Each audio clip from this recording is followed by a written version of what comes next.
Hello, and welcome to Lead, Learn, and Connect, where we explore the worlds of training and coaching.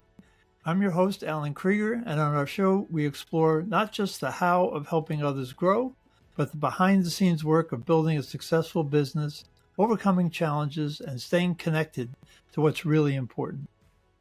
My guest today is Marianna Lead, a dynamic coach and trainer of coaches. Marianna is the founder and owner of Goal Imagery Coaching Academy, a school to help coaches build their skills for success. Whether you're a new coach, a seasoned facilitator, or just curious about what it really takes to thrive in this space, this episode is for you. Let's get started.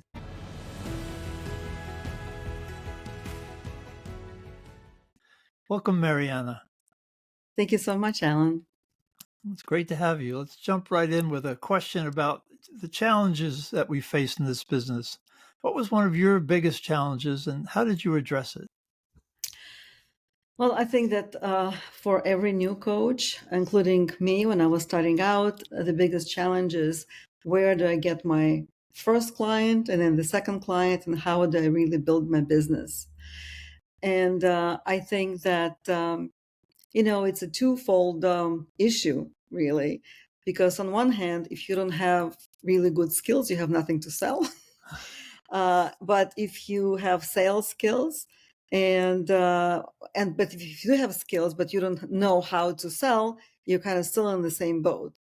Or if you know how to sell but you don't want to do it for whatever reason, like some people are introverts and they just don't want to do it, or maybe they don't have the time to do it because it has to be a consistent effort. Well, then who is going to find out about your wonderful coaching skills? So it's always this balance between finding the time, creating the strategy that fits your budget and fits your time, but also knowing your value and being confident that the skills that you're offering are worthy of clients' time and money.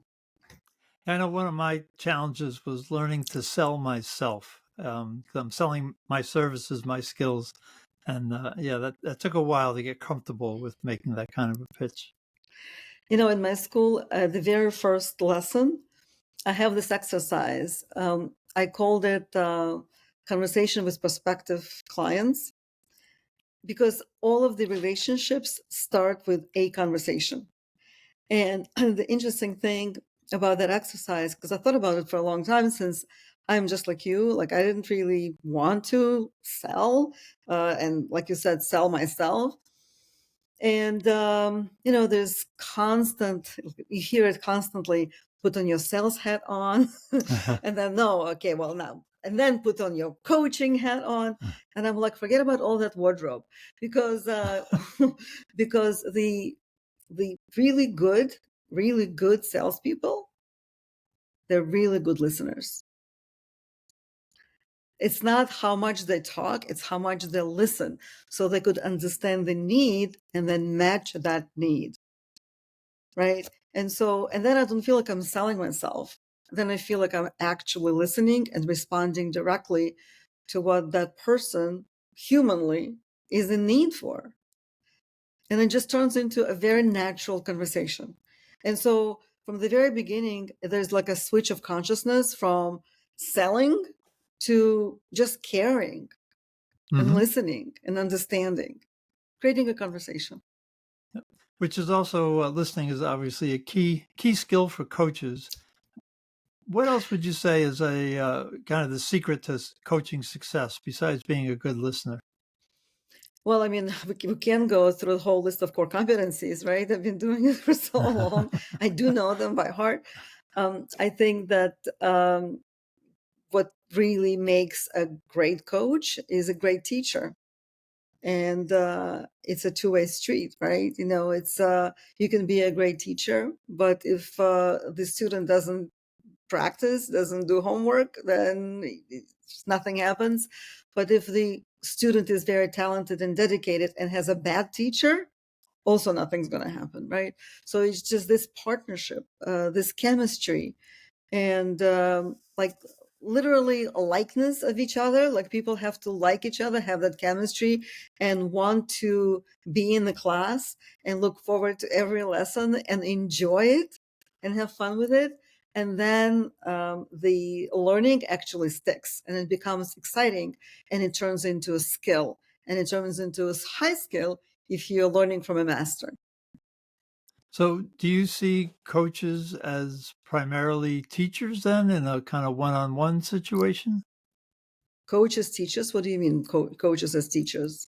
Well, I asked you what's important in coach. You said you have to be a good teacher. Or were you talking about yourself No, and I'm your talking school? about it's important to choose a really good teacher. So it's important for a coach when they're Oh, growing okay. to, in order to get high level of skill so they could sell that level of skill, they must have a really good teacher. Okay. So it's important when they're looking that there's a chemistry between them and the teacher. Correct. What are some of the things, if I'm shopping around for a teacher, what would I be listening for and looking for? It's a little bit challenging because there is little point of reference when you are new to coaching. But I think that there is also a matter of style. And if you really look around, you can find quite a few coaching demonstrations. And I would just say, listen to what pulls you in more. What do you find more effective? What personally? What kind of style that attracts you the most? But then also you have to look at their credentials, their full bio, at recommendations from their students, right? You have to, all of those little things kind of matter, and put together the full picture, a complete picture, make a complete picture, whether you want to go with this school, with this teacher, with another school, another teacher, right? Are there different strategies of coaching? Different schools have different strategies. What would you say your strategy is, if you had to describe in a short sentence or two Oh, what does a coach what does a coach do? What's the secret to being a good coach? I'm still learning to speak in 1 to 2 sentences, Alan. I don't know if I can, uh, come good on that promise.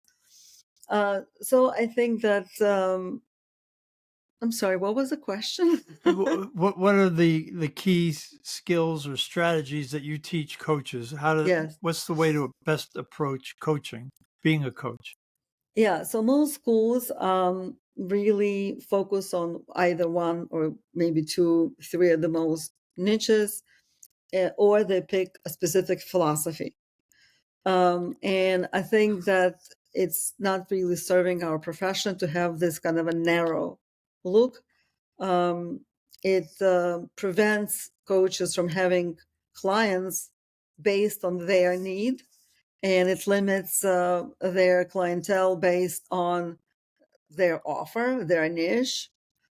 And even when the same client wants to explore and try something different or to talk about another topic, they feel it's a loss. And a lot of times they're forced to either delegate or even refer them out to another coach for that specific other thing that the client may want.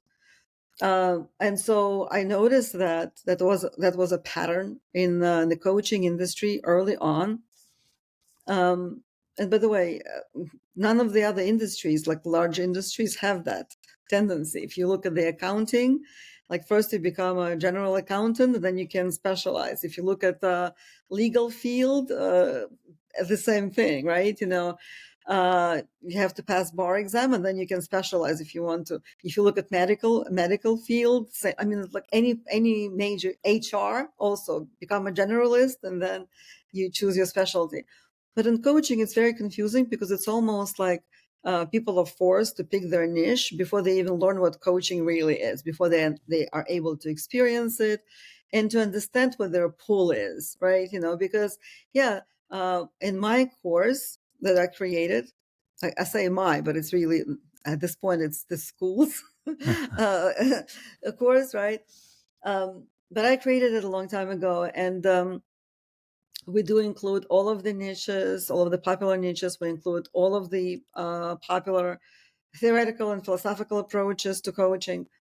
But if you look at all of those things. And within one course, it's impossible to dig really, really deep into every one of these modalities. If something pulls you in, there is always such thing as more education, more specialization, more and more and more and more, right? If you wanted to. But at least you'll have a very solid foundation, and you will be doing it consciously versus thinking, oh, that sounds good. I'd like to learn that. And you don't really know much about it. Okay, so it's important to get a broad foundation and try things out before you specialize. That makes a lot of sense. Thank you. So you started out as a coach. What inspired you to become a coach, to get into the field of coaching? Yeah. Well, I mean, I was always in people professions, even though, like yourself, I'm an introvert. No one believes me, but I am. It's not about our level of friendliness. It's about how we recharge. Like I have to recharge being completely by myself, or maybe with my cat. Okay. It's, and that's it. So I need that space that is alone space, me, the book, the cat, I don't know, nature. And considering that it can be challenging to want to work with people and be constantly around people. I've always been better in one-on-one situations versus a crowd. But I learned to be different. I learned it's a skill. It's a learned skill that you turn on when you go, let's say, into a networking situation or any other situation that has like a lot of people. And it took me years. And I'm saying all of this because I think that majority of coaches, not all of them, but majority of coaches are introverts. That's interesting. Right? Yeah, so they like the one-on-one more than being like a trainer out in front of a crowd. This is what I'm noticing. This is what it's not that they like it more. It's their comfort level. Yep. Good. Right. And I think that when you're developing your business, when you're starting out, it can hinder you in certain ways. And when you started your business, you had a number of interesting paths and things you did to get promoted, to build awareness. Talk a little bit about what you did to build your coaching business before you got to the school. Yeah, well, so I did a lot of work on myself.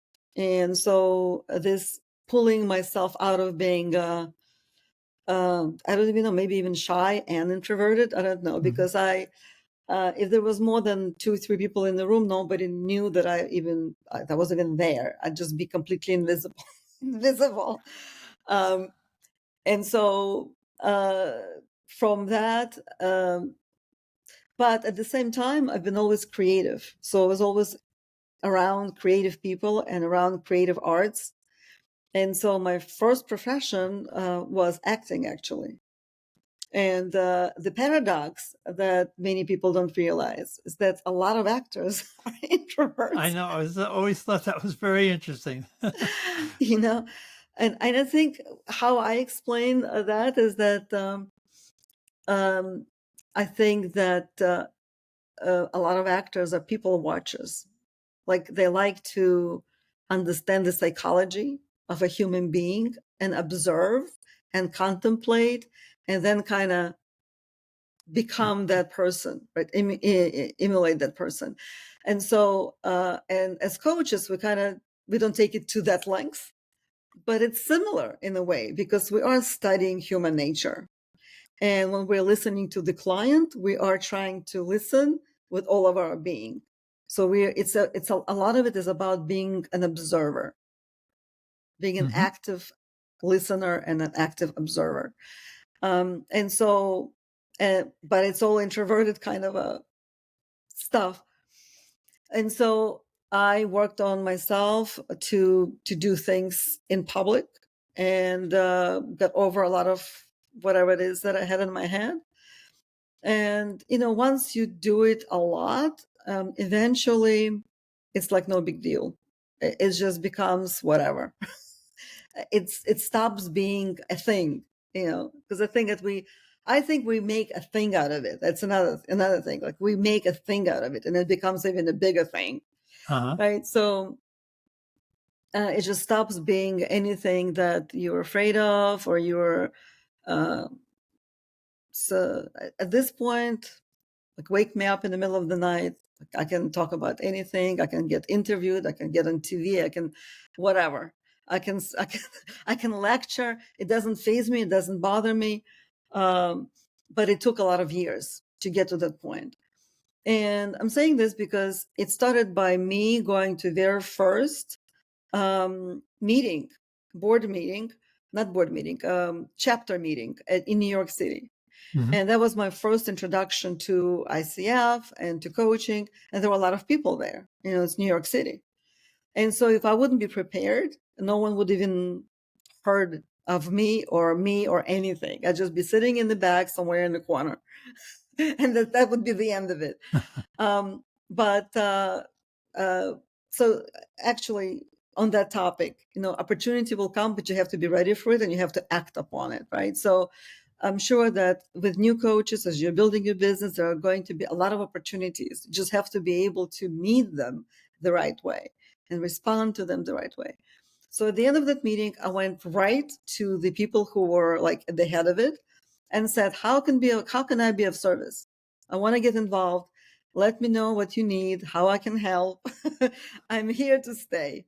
And literally 2 days later, I was a lead co-coach on a team that was coaching executives on getting donations to Youth at Risk organization. So basically, we were coaching people who were going out and collecting money, fundraising. We were not doing fundraising. We were just coaching the people who were doing it. And the person who gave me this title, it was free. It was a volunteer, but they're prestigious and interesting. And I said to him, Jonathan, I have no idea what I'm doing. What am I doing? How can I be a co-coach when I, never coached before? But, at that point, I did have a background in hypnotherapy. I've been doing hypnotherapy for a very long time. I've been teaching classes on hypnosis at the beginner, intermediate, advanced level. I was certifying through the International Association of Counselors and Therapists. So I was kind of doing all of that. That was my business at the time. But coaching was kind of more appealing in a way because especially back then, something was pulling me towards coaching and away from the world of hypnosis, even though I'm still I'm doing it sometimes. But coaching is because the type of a client is very different. And so and then he said to me, well, you know what to do. I'm like, what do you mean? I don't know what to do. And then he convinced me that I didn't know what I was doing, but I did not know what I was doing. And then I was beginning to take some coaching sessions, like literally buying coaching sessions or maybe bartering, like I would do hypnosis and they would do coaching for me. So whatever situations they could find to really understand what is coaching. And I realized that I couldn't just turn everything into questions and it wouldn't pass. And that I had to really learn and I had to study and I had to, it's a completely new thing, really. And so the knowledge of working with people, understanding the way subconscious work, the way it works, the work that I did on myself, all of that of course, came in handy, but there was still a lot of work to be done. And I was willing to do it. I was just excited. Mm-hmm. And to get exposure, to get known, had a couple of interesting things. You work at a university, and you also had your own TV show for a little while. You want to just Yes. talk about that? So yeah, at that conversation, well, at that time I was already a Screen Actors Guild, Screen Actors Guild member, and so there were some privileges that I was able to use and utilize. I had access to Manhattan Cable TV station, and went ahead and just created my own show, and did it on behalf of ICF NYC, and just promoting chapter and interviewing coaches.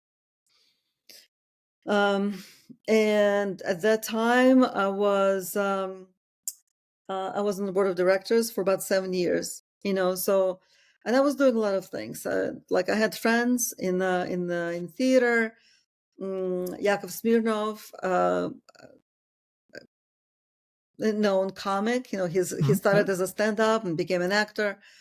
Did a few movies. He's running his own show, and he came to Broadway, and his show ran on Broadway for a year or two.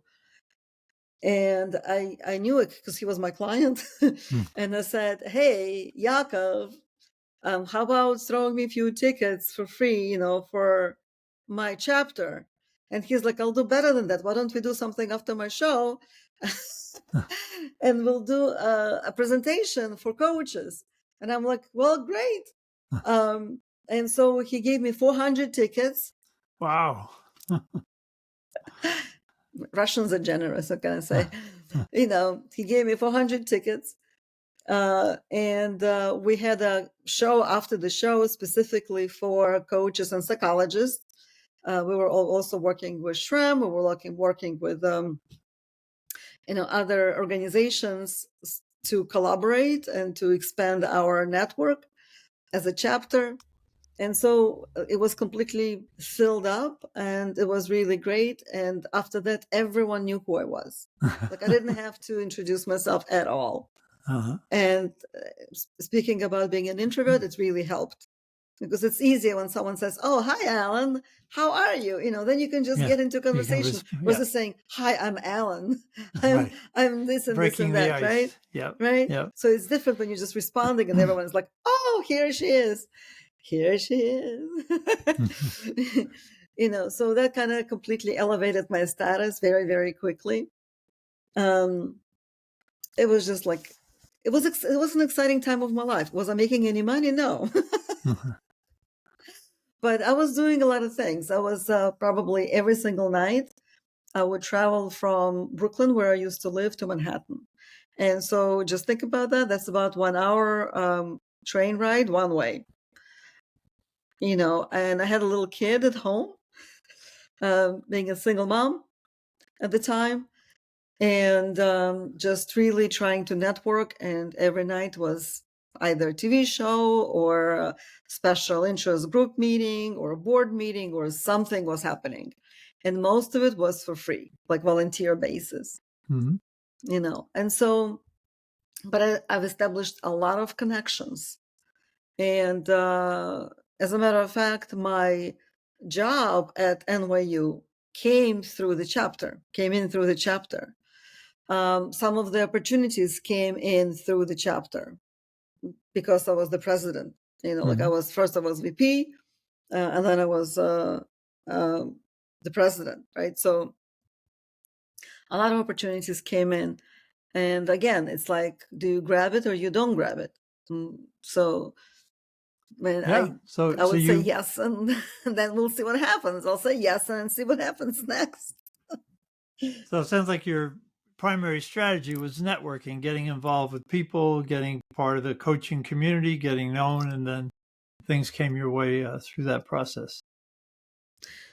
Yes, but like I said, it's also working on yourself. It's also being ready and knowing what you want. Like I kind of felt that the coaching is, because everybody was, back then it was 2002. Everyone was asking me, "Do you think it's going to stick? Do you think it's going to stay?" Are we investing our time and money and efforts into something that's actually going to stick around? And I was absolutely confident that it will. Mm-hmm. Okay. And is there a niche or an area that you specialize in, or you do most of your coaching in, or have you stayed the generalist as you built your business? Well, so when people ask me what's my niche, I say my niche is my client, Okay. right? And that's where we can talk about flexibility that you develop when you're studying at a really good school with a really good teacher who can provide all kind of points of view and teach you conceptually.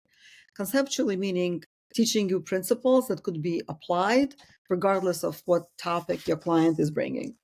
And that's what's really important. And even when we're talking about certain approaches, one approach is going to work in this moment, and the next moment it's going to be completely inappropriate and useless, and something else is going to work.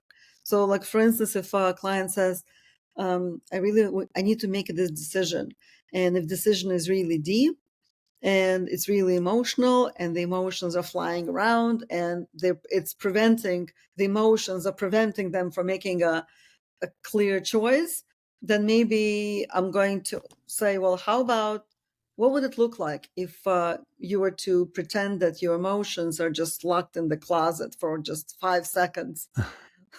Right? What would it feel like then? And then a different picture is going to emerge.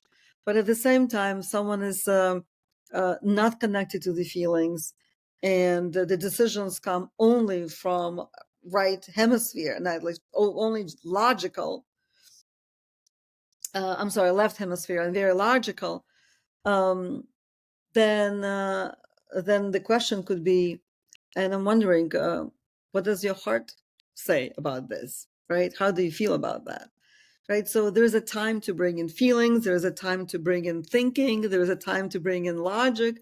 There is a time that's appropriate for whatever skill and technique that you're going to learn, right?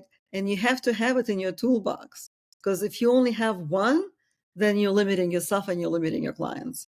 That's my Yep. opinion. And that's why, like my method that I developed is goal imagery. That's the name of the school, goal imagery. But goal imagery includes all of these things, because the main idea of goal imagery is that when you imagine what you really want, you are creating a blueprint of what you want. You're already thinking it through as if it's happening right now.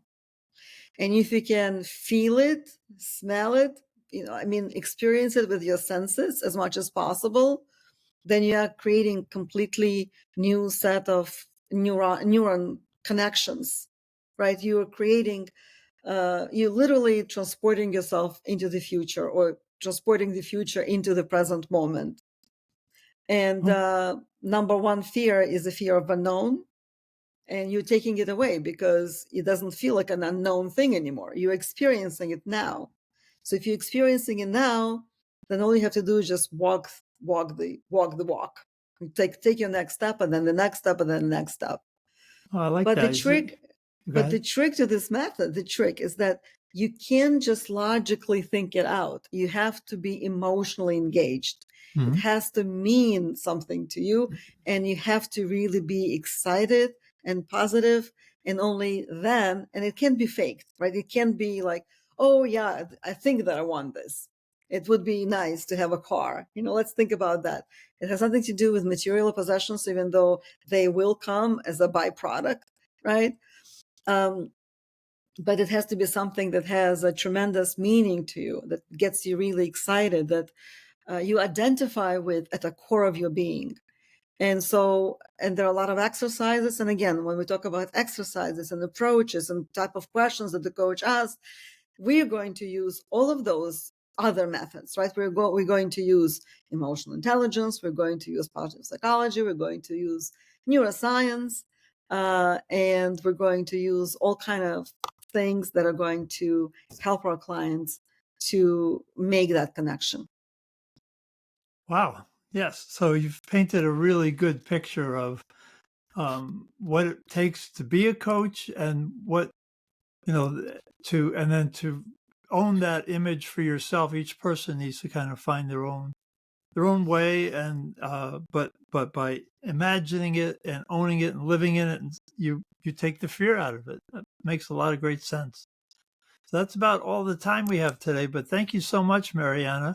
That's it for today's episode of Lead, Learn, and Connect.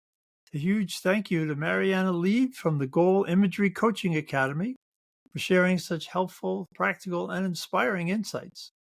If you found this to be helpful, be sure to subscribe, share it with a colleague, and leave a review. You can find out more about Marianna's work and additional resources in the show notes. And if you're ready to deepen your leadership, enhance your communication, or learn more about my work and the team model of communication, head over to our website or follow us on LinkedIn or other social media. Until next time, keep leading with intention, keep learning, and keep connecting. Thanks for listening. Thanks, Marianna. Thank you, Alan. Thank you, everyone.